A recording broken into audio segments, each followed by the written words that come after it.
Hi guys, welcome back to my YouTube channel. This is Aqib Bhat. जैसे आप जानते हैं, हमने एक्सरे फिजिक्स शुरू की है और हमने इसमें एक दो टॉपिक्स कवर किए। वो आप प्लेलिस्ट में जरूर देखिएगा।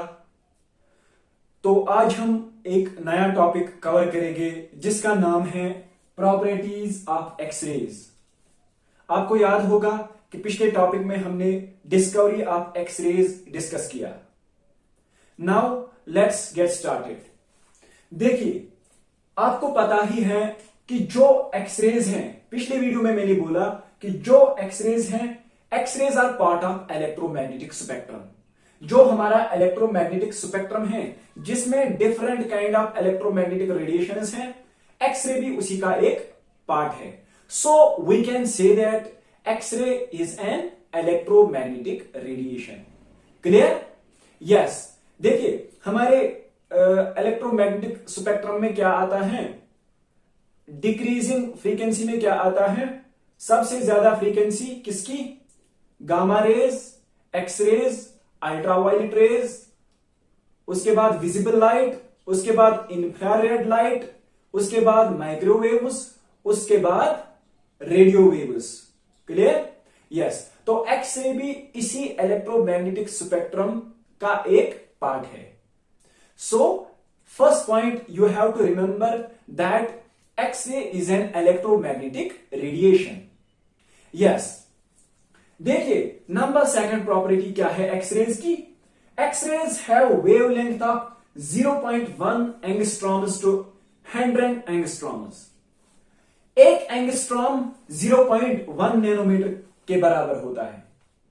तो यहां से आप एक और पॉइंट ऐड कर सकते हो कि जो एक्सरेज की वेवलेंथ है, it ranges from 0.01 nanometer to 10 nanometers, because 0.1 angstrom is equal to 0.01 nanometers and 100 angstroms is equal to 10 nanometers. आप ये याद रखना कि एक एंगस्ट्रॉम 0.1 नैनोमीटर के बराबर होता है। तो फिर ये कन्वर्शन आपको खुद ब खुद आएगी। ठीक है? हाँ। तो अब on the basis of wavelength of X-rays we classify X-rays into two groups. Number one is soft X-rays, number two is hard X-rays. Let's look the first one, soft X-rays. जो सॉफ्ट एक्सरेज होती हैं, ये ऐसी X-rays होती हैं जिनकी wavelength बहुत ज्यादा होती है। यानी soft X-rays have high wavelength. कितनी वेवलेंथ होती है? 4 एंगस्ट्रॉम से ज्यादा ग्रेटर देन 4 एंगस्ट्रॉम्स। तो you know that energy and frequency are both inversely proportional to wavelength. So जब सॉफ्ट एक्सरेज की वेवलेंथ बहुत ज्यादा है तो ऑब्वियसली एनर्जी बहुत कम होगी, फ्रीक्वेंसी बहुत कम होगी। ठीक है? तो सॉफ्ट एक्सरेज की वेवलेंथ बहुत ज्यादा होती है, इसका मतलब है उनकी एनर्जी और फ्रीक्वेंसी बहुत कम होती है। जब एनर्जी और फ्रीक्वेंसी कम होती है तो ऑब्वियसली सी बात है, their penetration power is low. जो सॉफ्ट एक्सरेज होती हैं, इनका पेनिट्रेशन पावर कम होता है। Yes, now look the second one, hard X-rays. Hard X-rays ऐसी X-rays होती हैं जिनकी वेवलेंथ बहुत कम होती है। कितनी कम होती है? Less than 4 angstroms. Hard X-rays की वेवलेंथ कम होती है, less than 4 एंगस्ट्रॉम्स। तो जैसे कि मैंने बोला कि both energy and frequency they are inversely proportional to wavelength। तो वेवलेंथ इनकी कम है, सीधी सी बात है। एनर्जी क्या होगी? बहुत ज्यादा। फ्रीक्वेंसी क्या होगी? बहुत ज्यादा। So hard X-rays have low wavelength but high frequency and high energy.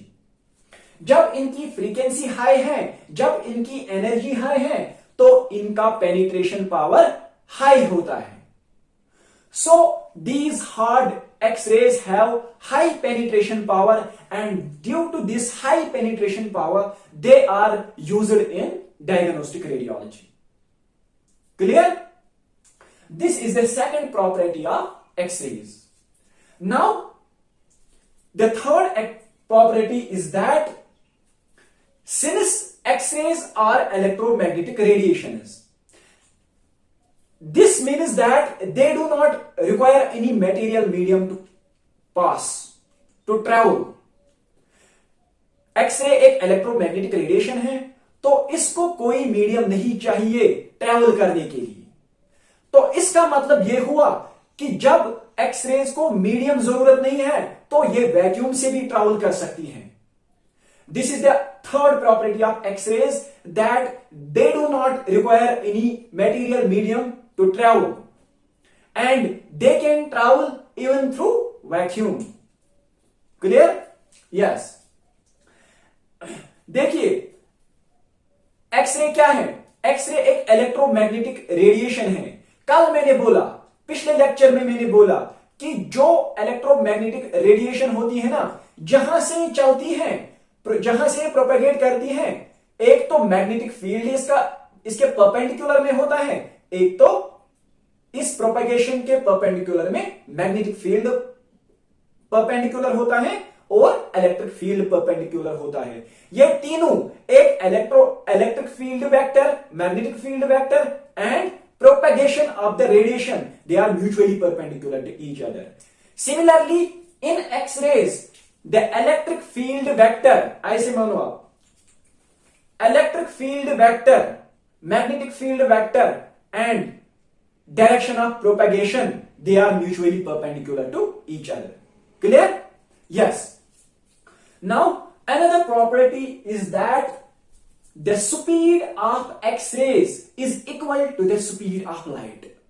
What is speed of light? Speed of light is 3 into 10 raised power 8 meter per second.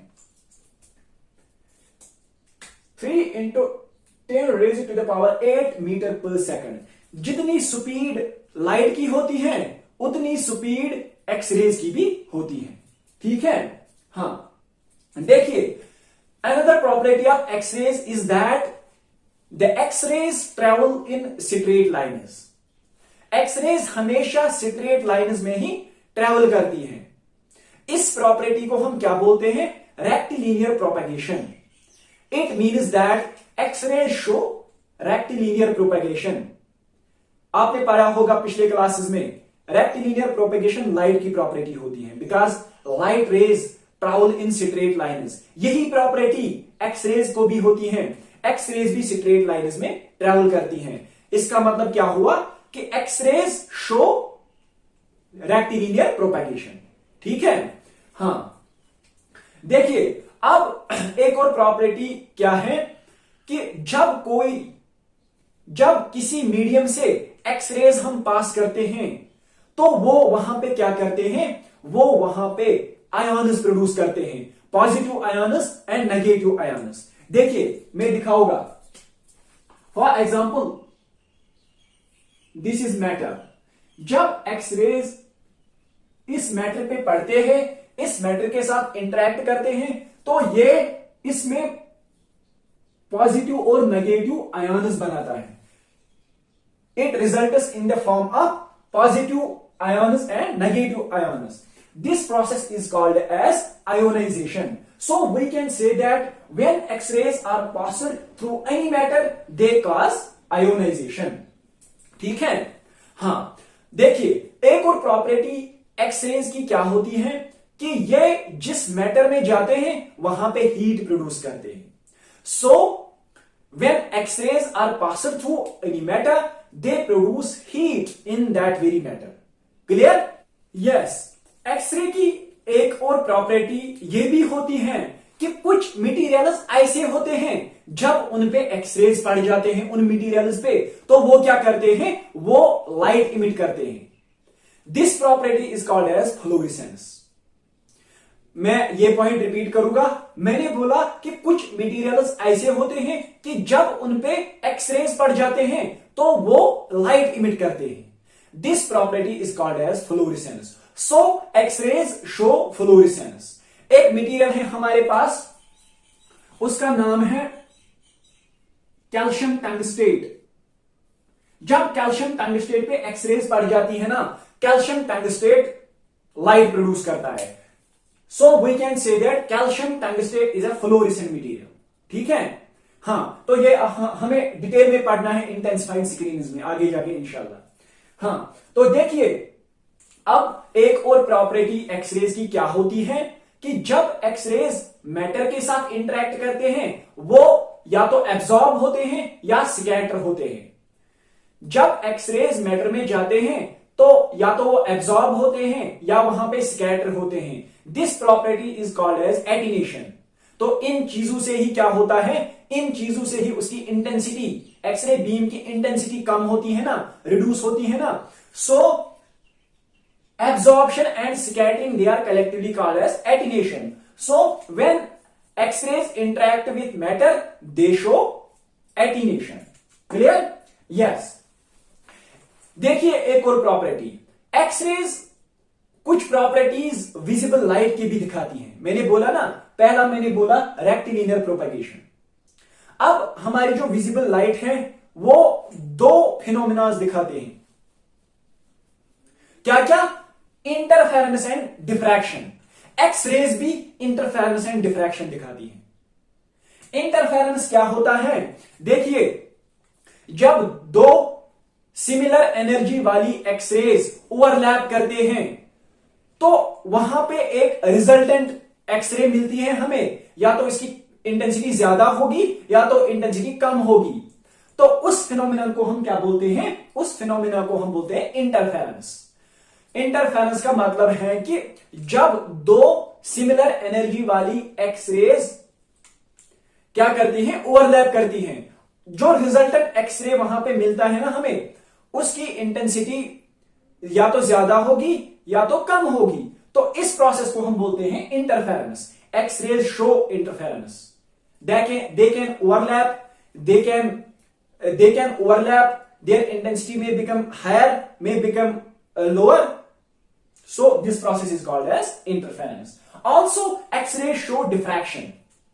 Diffraction का मतलब क्या है कि जब एक्सरेज किसी ओब्स्टेकल, किसी एपर्चर से टकराते हैं ना, वहां से उस एपर्चर से वो बेंड होते हैं, उस एपर्चर से वो बेंड होते हैं। ठीक है, यहां तक ये कंफ्यूज नहीं होना रेक्टिलिनियर प्रोपेगेशन से। यहां तक तो ये क्या था, यहां तक तो ये स्ट्रेट लाइन्स में ही ट्रैवल कर रहा था। लेकिन जब किसी ओब्स्टेकल, जब किसी एपर्चर से एक्सरे टकराता है तो वहां से बेंड होती हैं। That property is called as diffraction. So X-rays also show diffraction. लेकिन लाइट हमें कुछ और फिनोमिनास दिखाती हैं, जैसे कि रिफ्लेक्शन दिखाती है, रिफ्रैक्शन दिखाती है, डिफ्लेक्शन दिखाती है। But X-rays do not show reflection, refraction and deflection. X-rays only show three properties of light: interference, diffraction and rectilinear propagation. Yes, the last property of X-rays is that X-rays produce biological effects in tissues. इसका मतलब क्या है कि जब X-rays biological tissues के साथ, living tissues के साथ इंटरेक्ट करते हैं तो ये वहां पे सेल डैमेज कर सकता है, डीएनए डैमेज कर सकता है। ठीक है, this is the last property of X-rays. I hope कि ये टॉपिक आपको क्लियर हुआ होगा। कोई भी डाउट होगा, कोई भी क्वेरी होगी तो कमेंट सेक्शन में आप लिख देना।